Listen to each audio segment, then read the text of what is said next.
tassa bhagavato arahato sama sambuddhassa.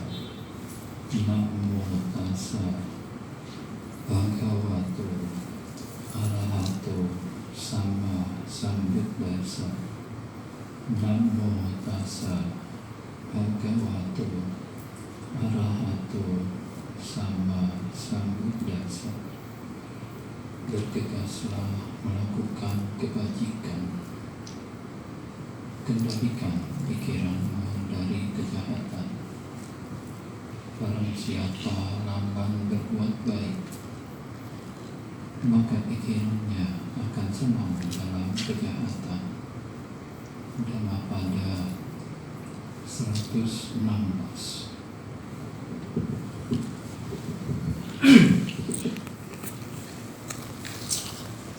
Selamat sore Ibu, Bapak, dan saudara-saudara yang berbahagia. Terpujilah Sang Buddha, Namo Buddhaya. Namo Buddhaya. Ya, kembali pada sore hari ini kita umat Buddha melakukan puja bakti. Ada yang puja baktinya hari Minggu, ada yang hari Sabtu, dan ada yang lain-lain hari. Memang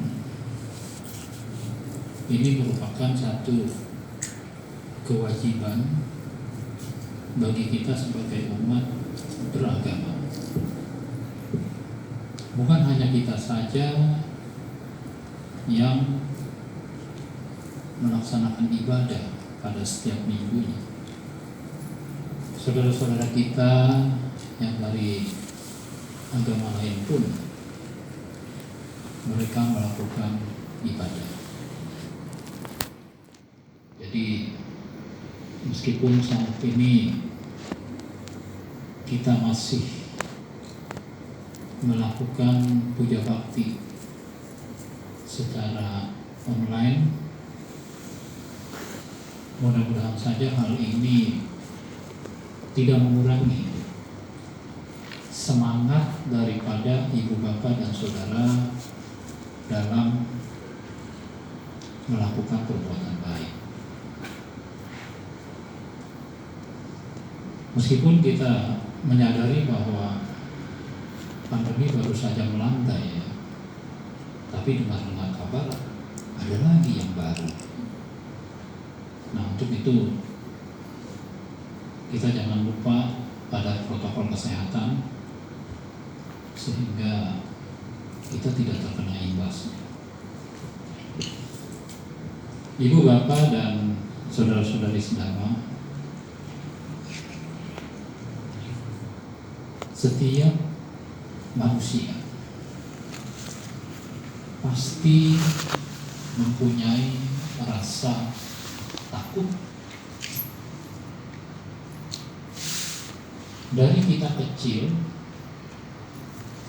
sampai saat ini, kita ini sudah tidak terhitung banyaknya mengalami rasa takut. Ibu, bapak, dan saudara,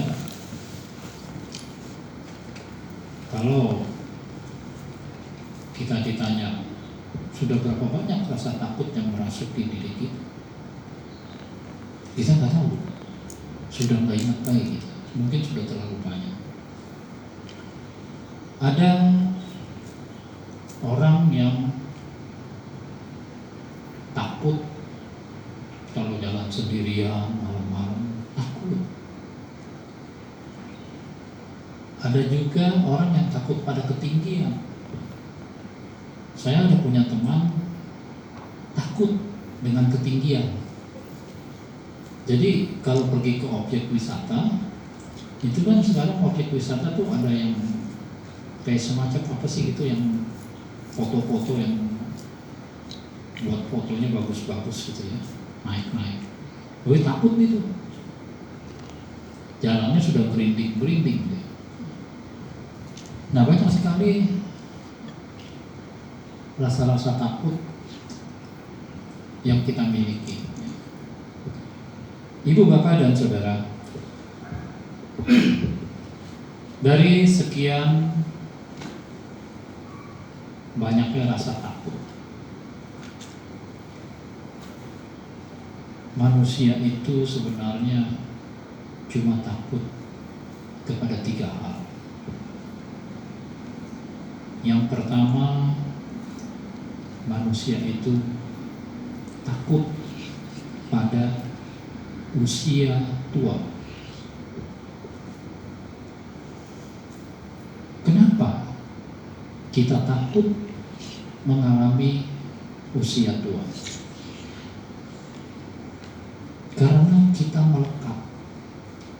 Kita melekat kepada tubuh jasmani kita ini, kepada jasmani kita. Kita melekat. Jadi begitu kita mengalami usia tua, kulit kita sudah mulai keriput, mulai muncul rasa takut. Bahkan tidak sedikit orang yang melakukan operasi plastik karena tidak bisa menerima kulitnya yang keriput. Usia sudah lanjut, dia tidak bisa menerima. Kalau dia punya hidung kurang mancung, dia bisa lagi operasi. Dioperasi hidungnya supaya menjadi mancung. Nah, ini adalah salah satu bentuk, salah satu ciri kalau kita ini melekat kepada jasmani kita. Lalu apakah dengan demikian kita tidak boleh merawat jasmani kita? Boleh, tetapi tidak melekat. Seperti yang dilakukan oleh istri Raja Bimbisara, Ratu Kema. Ratu Kema, istri dari Raja Bimbisara ini adalah ratu yang sangat cantik. Tapi sayangnya dia sangat melekat kepada kecantikan.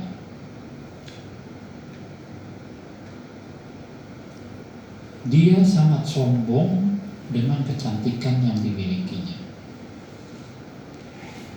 Ketika Raja Bimbisara meminta dirinya untuk pergi datang ke wihara untuk mendengarkan khotbahnya Sang Buddha, tetapi Ratu Kema ini selalu menolak dengan berbagai alasan. Dia bilang, saya tidak mau ke wihara karena Sang Buddha itu anti kecantikan. Tapi Raja Bimbisara tidak kehabisan akal, ya. Beliau meminta para punggawanya, orang-orang yang berada di dalam istana, untuk membuat satu syair puji-pujian tentang bagaimana indahnya itu wihara Wenwana. Akhirnya tergerak juga Ratu Kema ini untuk datang ke wihara. Dia mau tahu apa sih sebenarnya yang menarik di wihara tersebut. Akhirnya satu ketika Ratu Kema pergi ke wihara. Pada waktu itu di wihara, Sang Buddha sedang memberikan khotbah kepada para pendengarnya. Dan Sang Buddha mengetahui Ratu Kema hadir, datang ke wihara. Ketika Sang Buddha melihat Ratu Kema dengan kekuatan gaib yang luar biasa seorang sama Sang Buddha, Sang Buddha menciptakan seorang gadis yang sangat cantik sekali. Gadis ini berada di samping Sang Buddha, berdiri sambil mengipasi beliau. Dan hebatnya lagi, wanita cantik ciptaan Sang Buddha ini yang umurnya kurang lebih diceritakan kurang lebih 16-18 tahun, itu hanya bisa dilihat oleh Ratu Kema. Para pendengar yang lain nggak bisa lihat. Lalu Ratu Kema melihat. Dia lihat ternyata Sang Buddha ini tidak anti pada kecantikan. Bahkan gadis yang berada di samping Sang Buddha yang sedang mengipasi beliau itu gadis yang sangat cantik, dan kecantikannya melebihi daripada kecantikan dirinya sendiri. Mulai Ratu Kema membanding-bandingkan gadis tersebut dengan dirinya. Ternyata dirinya itu kalah cantik. Dia mulai memperhatikan. Nah, Sang Buddha dengan kekuatan yang luar biasa, kekuatan gaib yang luar biasa, membuat gadis cantik ini, gadis ciptaannya ini berubah sedikit demi sedikit. Berubah dari usia 16 tahun berubah menjadi 30 tahun, 35 tahun, 50 tahun, 70 tahun, 80 tahun, sampai akhirnya mati, terbujur kaku dan membusuk. Nah, dari situlah Ratu Kema mulai menyadari kekeliruannya, bahwa betapa selama ini dia salah. Dia sudah melekat kepada kecantikannya. Ternyata kecantikannya itu tidak bisa bertahan lama. Pasti akan mengalami perubahan-perubahan. Nah, ibu bapak, saudara-saudari sedang, kita pun pasti akan mengalami usia tua. Tidak ada seorang pun di dunia ini yang tidak mengalami usia tua kalau dia berumur panjang. Ya. Kita akan mengalami usia tua. Mulai ada tanda-tanda kalau kita ini sudah tua. Rambut sudah mulai memutih, mata sudah mulai kurang awas. Kalau tadinya baca biasa-biasa saja, kalau sekarang harus pakai kacamata, dan jaraknya pun kalau nggak pakai kacamata jauh-jauh. Telinga pun sudah kurang pendengarannya. Gigi pun sudah pada ompong.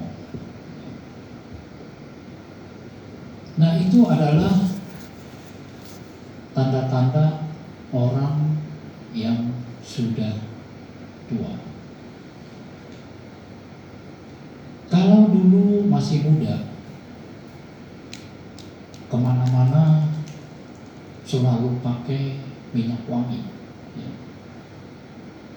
Begitu sudah tua, selalu pakai minyak angin. Dulu waktu masih muda, keluar masuk diskotik, wah bangga sekali dia, keluar masuk diskotik. Begitu tua, keluar masuk apotek. Waktu masih muda, Dia bangga tuh kalau berteman dengan gadis-gadis yang manis-manis, dengan cewek-cewek yang manis-manis. Begitu sudah tua, temannya kencing manis. Itu tanda-tanda orang yang sudah tua seperti itu. Kemudian kalau dulu sukanya kumpul rame-rame, berteman dengan para perawan-perawan, sekarang dia digandeng-gandeng sama perawat. Nah, ibu bapak dan saudara-saudara sekalian, itulah orang-orang yang sudah tua. Ya. Dan kita pun kalau umur kita nyampe, kita pasti akan mengalami hal-hal seperti itu.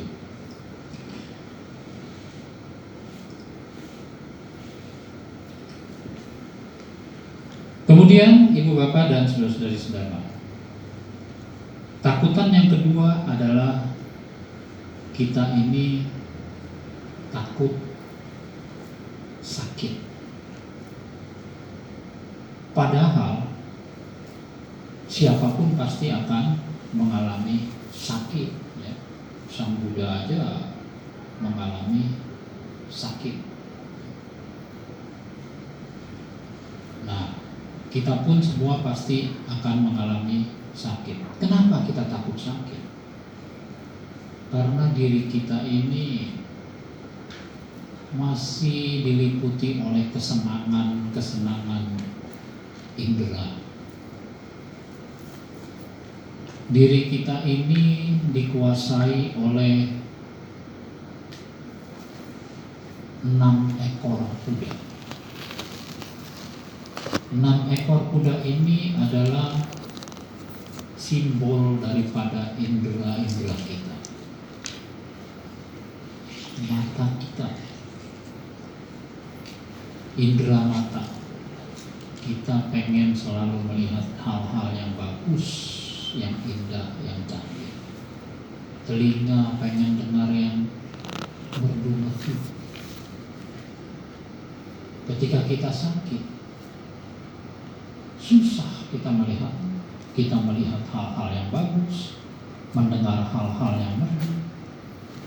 Karena setiap hari kita mungkin ada di rumah sakit atau terbaring di tempat tidur di dalam rumah. Nah, lidah kita pun pengennya makan yang enak-enak.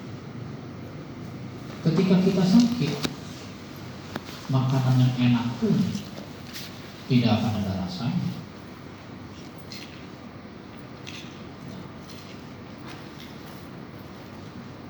Jadi tidak salah kalau diri kita ini dikuasai oleh indera-indera. Contohnya, kalau kita mendengar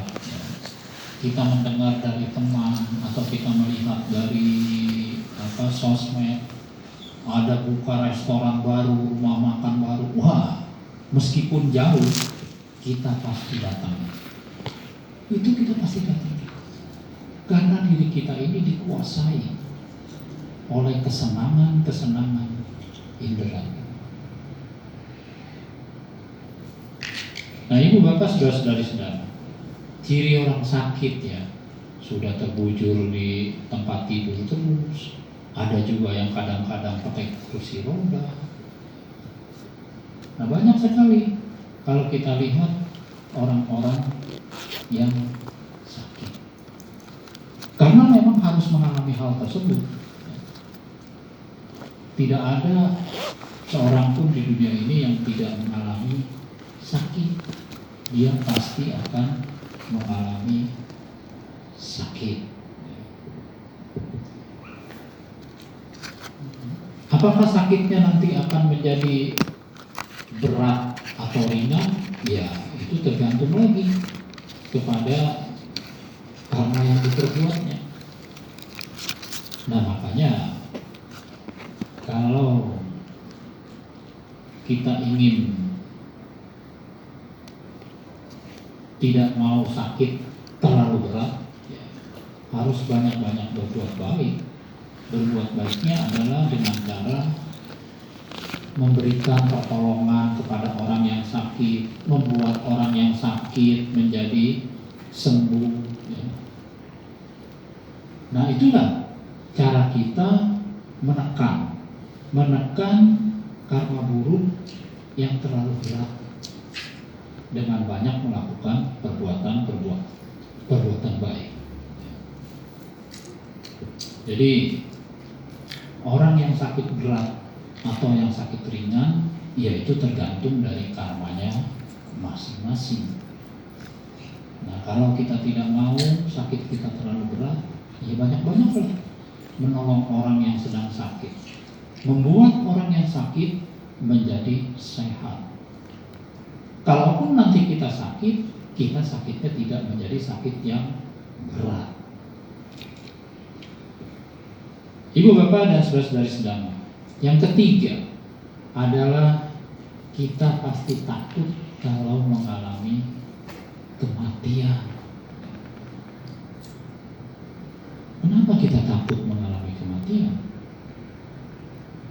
Karena kita merasa belum cukup melakukan perbuatan baik. Karena kita tidak tahu kita mau lahir di mana setelah kita mati. Jadi ketakutan gitu. Nah, bagaimana caranya supaya kita ini bisa menerima kematian? Kalau masih rasa takut itu menghantui, cobalah ibu bapak dan saudara sedama rajin-rajin datang ke rumah duka, ikut melihat, ikut baca parita pada saat kematian tersebut. Nah, justru disitulah kita belajar. Kita belajar bahwa tidak ada seorang pun di dunia ini yang bebas daripada kematian. Justru hal itulah yang paling berguna buat kita. Pada saat kita datang ke rumah duka, pada saat kita berada di hadapan jenazah, disitulah saatnya yang tepat kita belajar. Belajar tentang proses kematian. Untuk siapa? Untuk yang hidup. Kalau saat itu kita berada di hadapan jenazah, sedangkan kitanya ini belum jadi jenazah, kita baru calon jenazah. Suatu saat kita pun pasti akan menjadi jenazah sungguhan. Nah, disitulah kita belajar. Bagaimana? Mumpung saya belum sampai jadi jenazah sungguhan, apa yang harus saya lakukan? Nah, itulah pentingnya kita belajar. Jadi kalau masih ada yang, aduh saya takut nih mengalami kematian, nah rajin-rajin aja datang ke rumah duka, ya, baca parita, lihat di situ. Kita belajar. Ibu bapak dan saudara-saudari sekalian, oleh karena itu, mumpung masih muda, belum tua, mumpung masih sehat, belum sakit, mumpung masih hidup, belum mati, bergegaslah melakukan kebajikan. Jangan kita cuma bisa menghitung kebajikan yang orang lain lakukan. Oh, dia sudah melakukan kebaikan ini ya. Oh, kemarin dia baru melakukan kebaikan ini loh. Sekarang dia sudah melakukan kebaikan yang lain lagi. Oh, besok dia mau. Untuk apa kita menghitung kebaikan orang lain kalau diri sendiri tidak melakukan apa-apa? Bergegaslah melakukan kebaikan. Ada banyak banyak cara untuk melakukan kebaikan-kebaikan. Lakukan kebaikan melalui pikiran misalnya. Pikiran kita ini harus bebas dari loba, dosa, dan moha. Bagaimana caranya? Pikiran kita bisa bebas dari loba, dosa, dan moha. Contohnya, kalau ibu bapak sedang melakukan perbuatan baik, ya, contohnya perbuatan baik berdana, jangan ada tuh pikiran yang dipenuhi oleh loba, pikiran yang dipenuhi oleh keserakahan. Jadi pada saat berdana, nggak usah mikir semoga dana ini nanti akan, dana yang saya berikan ini saya akan mendapatkan berlipat-lipat ganda. Itu loba itu. Nah, pikiran kita harus kita bersihkan dari hal-hal seperti itu. Ketika ibu bapak juga mau melakukan perbuatan baik dengan memberikan uang kepada pengemis atau pengamen, jangan juga tuh sampai muncul di dalam pikiran hal-hal yang bersifat menjengkelkan, ada kebencian di situ. Memberikan uang kepada pengamen atau kepada pengemis, tapi pikirannya jengkel, berharap biarin biar dia cepat-cepat pergi nih, saya kasih aja uang. Nah, itu juga pikiran yang tidak baik. Nah, setelah ibu bapak dan saudara-saudara sedang mau melakukan perbuatan baik, jangan sampai tuh muncul moha tuh, jangan sampai muncul kebodohan, jangan menyesal. Saya nyesel nih, tadi nih habis berdana nih. Coba tuh kalau tadi saya nggak berdana, saya bisa beli ini, beli itu. Nah, itu juga pikiran yang tidak baik. Nah, itulah. Jadi banyak cara untuk melakukan perbuatan baik. Salah satunya melalui pikiran tadi. Lalu bagaimana dengan berbuat baik melalui perilaku dan tingkah laku dan ucapan? Laksanakan sila.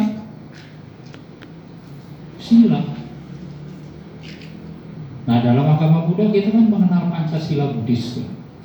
Ada 5 latihan sila. 5 latihan sila itulah yang harus kita terapkan. Sila ke-1, sila kedua, sila ketiga, dan sila kelima itu berhubungan dengan perilaku, dengan tingkah laku, dengan jasmani.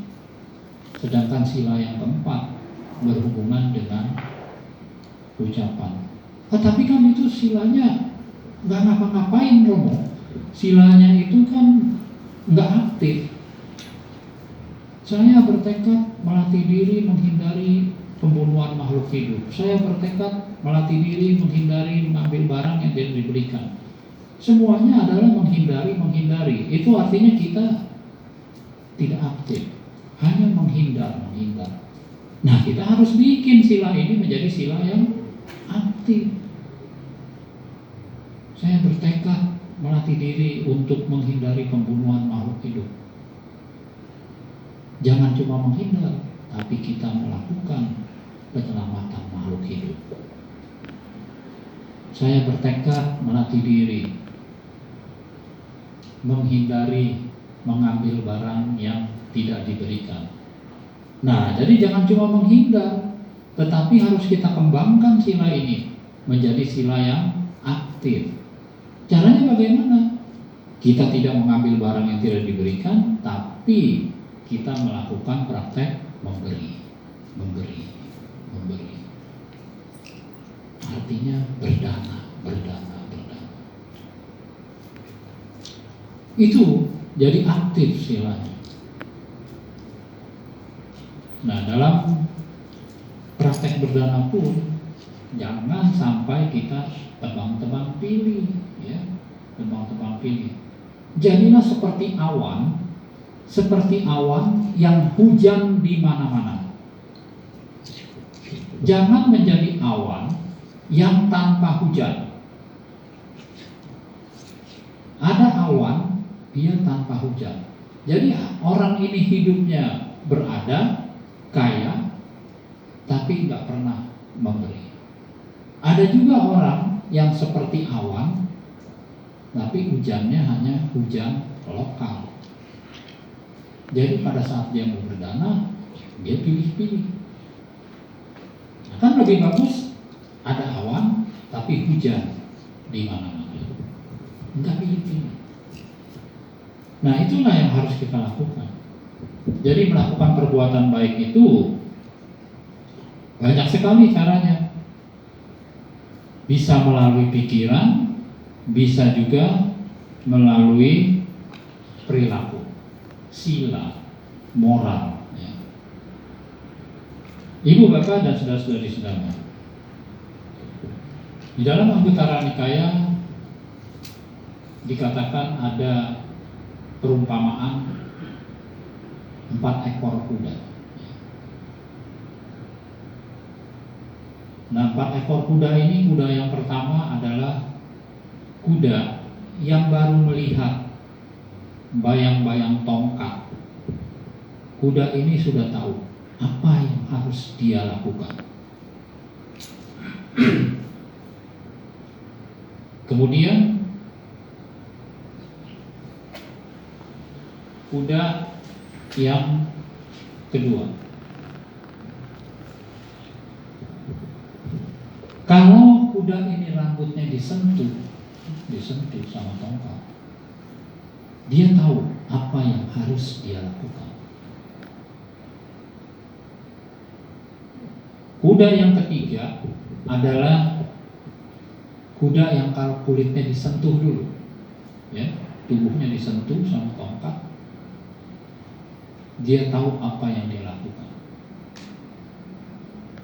Nah, jenis kuda yang keempat adalah kuda yang kalau tubuhnya disodok dulu, kulitnya disodok sama tongkat, dia baru tahu apa yang harus dia lakukan. Nah, perumpamaan kuda ini menggambarkan kuda yang pertama yang baru melihat, ya, baru melihat bayangan tongkat saja, dia sudah tahu apa yang harus dia lakukan.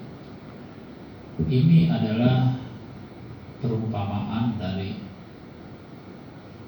orang yang langsung berbuat baik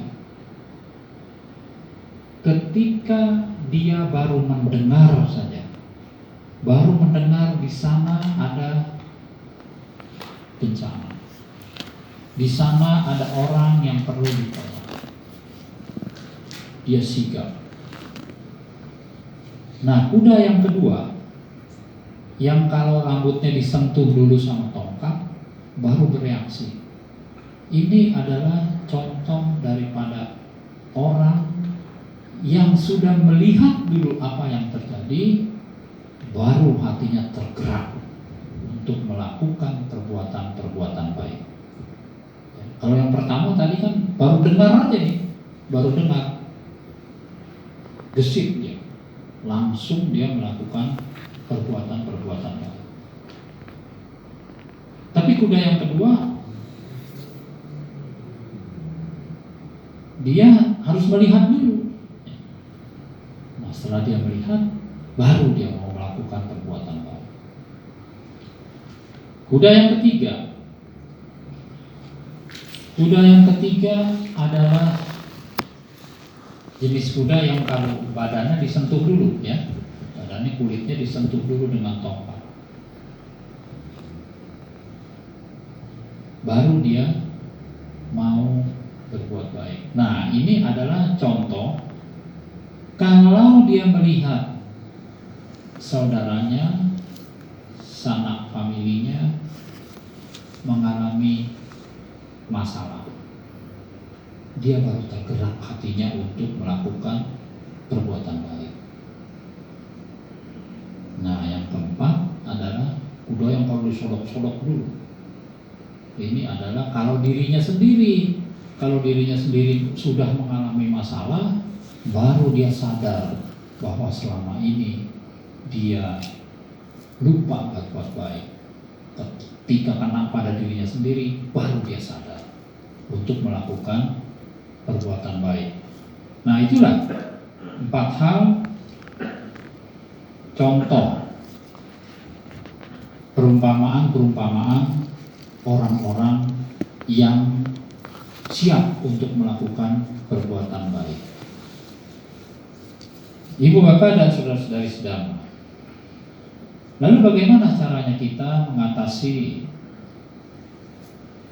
takut terhadap usia tua, sakit, dan mati? Tadi sudah dibacakan Parita Abinha Pacawekana. Jadi kita harus mengulang tuh. Harus merenungkan, harus sering-sering membaca Parita Abinha Pacawekana. Aku akan mengalami usia tua. Aku belum mampu mengatasi usia tua. Aku akan mengalami sakit dan aku belum mampu mengatasi penyakit. Aku akan mengalami kematian dan aku belum mampu mengatasi kematian. Nah, inilah yang harus kita ulang-ulang setiap hari, sehingga rasa takut di dalam diri kita terhadap usia tua, sakit, mati sama sekali tidak. Kita akan menyadari bahwa memang kehidupan ini, usia tua, sakit, dan mati pasti akan kita alami. Dan kita belum mampu untuk mengatasi hal itu. Dengan kita menyadari, kita merenungkan usia tua, sakit, dan mati, maka berangsur-angsur rasa takut di dalam diri kita pasti akan hilang.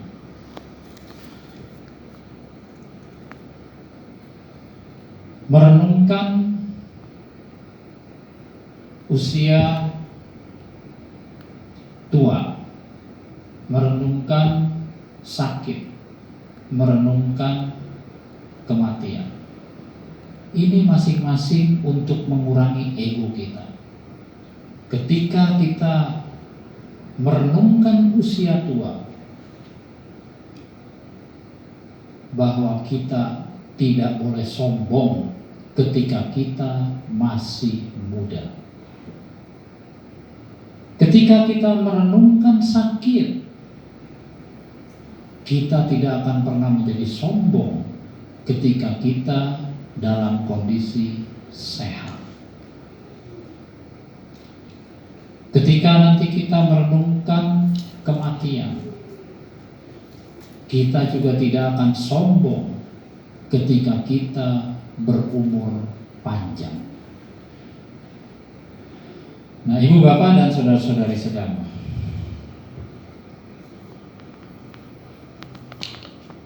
terus lakukan perbuatan-perbuatan baik. Jangan tertipu ya oleh usia muda, karena syarat untuk mati tidak harus usia tua. Jangan tertipu oleh badan yang sehat, karena syarat untuk mati tidak harus sakit dulu. Suatu saat bisa saja kita mati mendadak. Jadi tidak perlu sakit terlebih dahulu.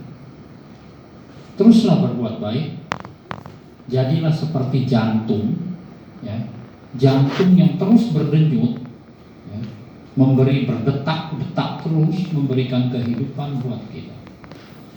Meskipun orang lain tidak tahu. Terus melakukan perbuatan baik. Bergegaslah melakukan kebajikan.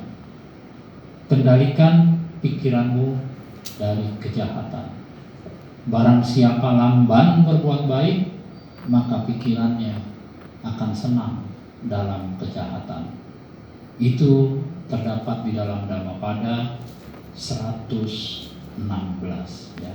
Nah, demikian Ibu Bapak dan